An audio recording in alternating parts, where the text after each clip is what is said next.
خشم و آشکارا در سخن باشد. مهان با من به خشم و آشکارا در سخن باشد.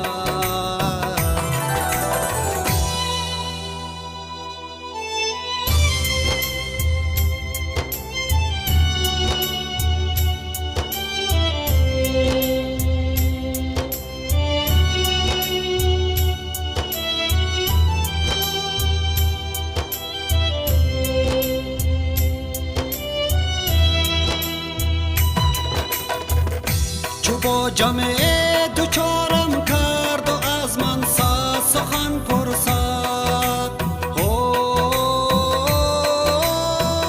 چو تنها بیندم و مهر و سکوتش بر دهن باشد.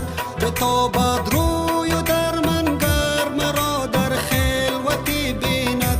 کند روی سخن در من اگر در انجمن باشد.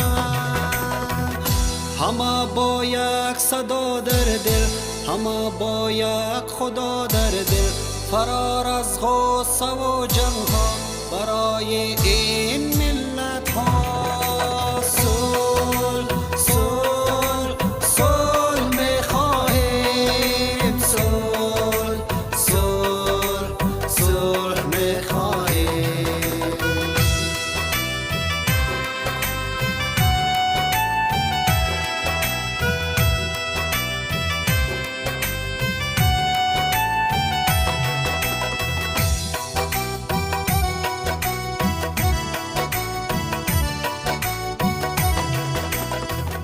با محفل ها دلم لرزد ز صلح انگیزی مردم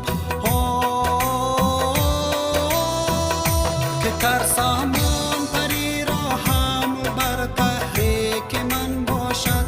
چو بوی آشتی در مجلس آید ترک آن مجلس. مرا لازم ز بیم خوی آن گل پیرهن باشد. همه با یک صدا در دل، همه با یک خدا در دل. فرار از غصه و جنگ ها برای این